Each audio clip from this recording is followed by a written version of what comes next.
shoes cause back, neck, and nerve pain, and understanding the impact of this on spinal health. Now, for executive moms who balance countless daily activities or tasks, and for them, proper footwear isn't just a part of your wardrobe, it is a crucial component when it comes to your spinal, that is, back and neck or nerve pain, especially when you already have these problems.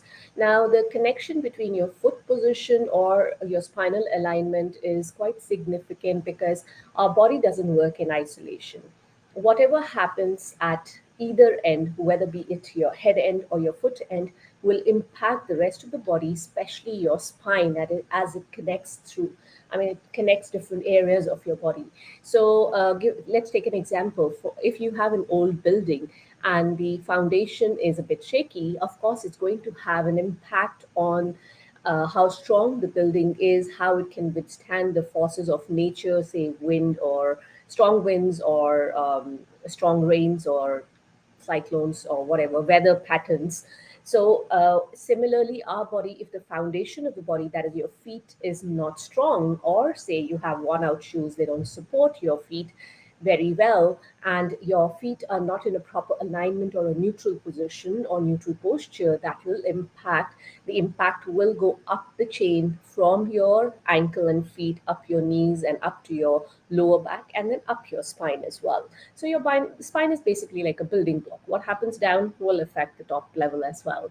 All right. So now, especially for moms who are working, working moms, especially when you have a lot of travel, a lot of sitting down, or long social gatherings where you have to stand. So basically, work related social events, and then you are running after your kids as well. There's a lot of impact on your feet and spine. So let's talk about. In this video, we will talk about how can you determine when it's time for you to replace your footwear so that you can continue to support your active lifestyle without getting into that cycle of spinal and nerve pain. All right, so before we get into the topic for today, for those of you who don't know me, my name is Swati. I'm an executive mom power coach. I help moms of younger kids who work in high stress executive jobs manage their spinal, that is, back and neck, and nerve pain. I do this by giving you simple exercises, some easy lifestyle modifications, and I also talk about some tips and tricks that have helped me in my own pain journey.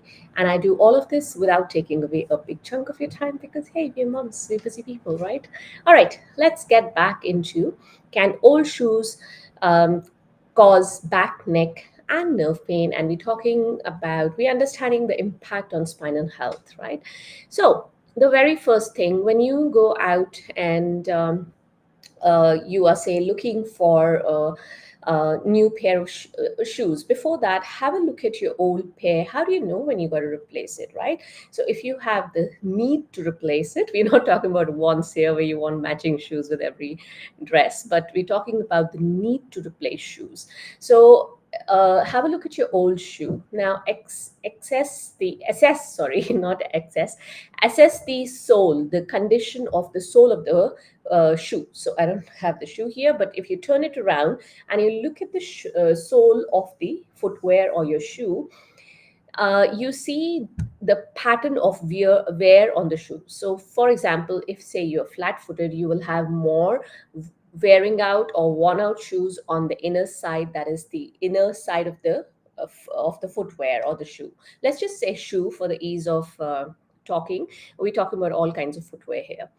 So, if you have very smooth or unevenly worn treads, they suggest that your shoes are no longer providing the necessary stability and the cushioning, and basically the friction that the shoe should have on the floor or whatever surface you're walking on, so that you don't slip. So, if your shoe is really worn out and smooth at the bottom, it means it's time to replace it.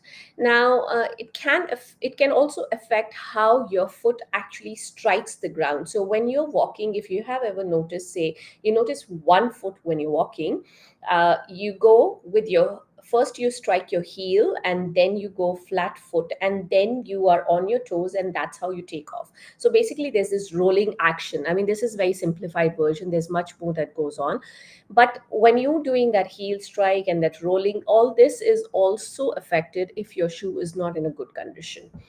Now, the other thing is have a look for any excessive, obviously, wear and tear or excessive stretching in the material of the shoe, particularly in the more stressful areas or the areas of stress, such as the big toe, or if you have bunions, so on the side of that big toe area.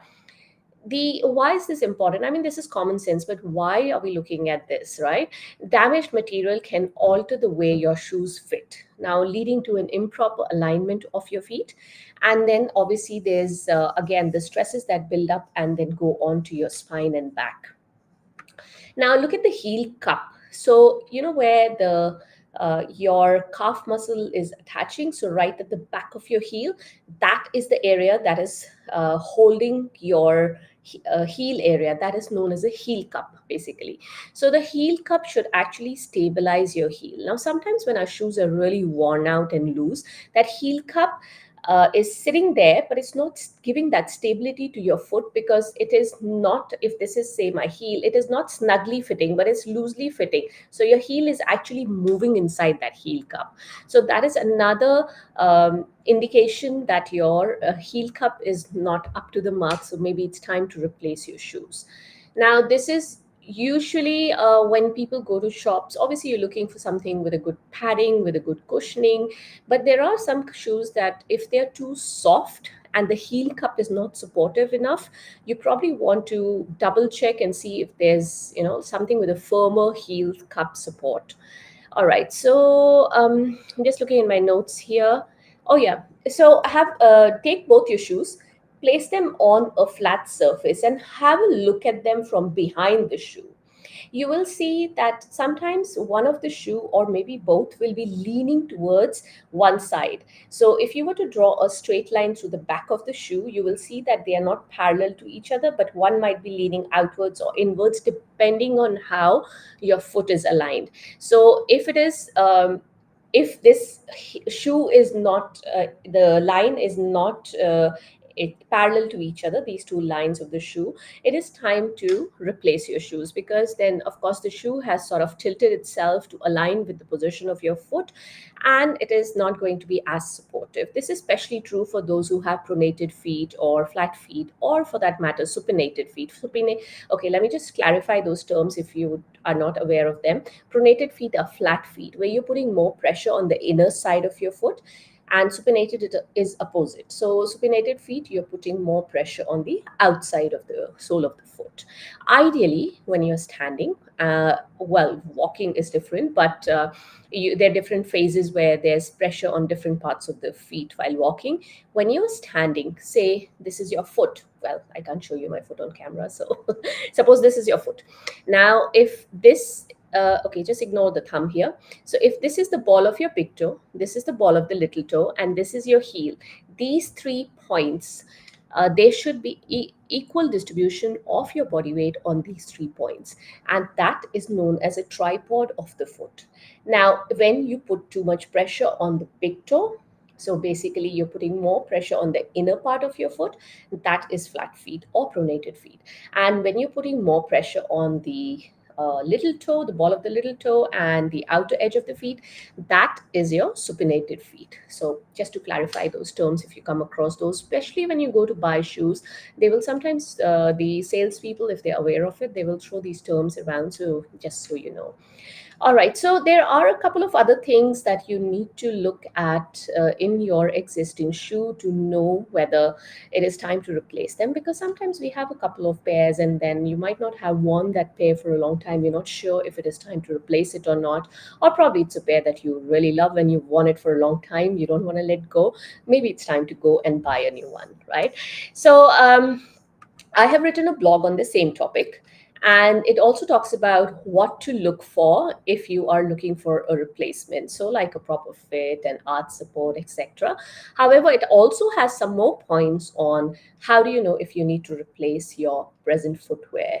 And of course, all this, how it impacts your back, neck, and your nerve pain. Alrighty, so if you're looking for more information, obviously it's in the blog. I will leave a link in the description of this video for that blog. If you're watching me on Instagram, the blog can be found in the link in my bio. If you cannot find it, just message me and I'll be happy to help you out. And of course, if you're not watching this in real time on Instagram, you will have to scroll through the blog. So just shoot me a message and I'll send it across to you. I have also left a link in that blog to my free community where I do free trainings on spinal and nerve pain. I have also done some trainings on how to simple solutions to manage your heel pain, simple solutions to manage your ankle pain. So, a couple of other things as well, apart from spinal health. So, you can have a look there, and they're quite helpful trainings. People have had benefit from them. So, you can have a look. Alrighty. If you have any questions, any comments for me, do let me know, and I'll be happy to help you out. Alrighty. I'll see you guys next time. Bye for now.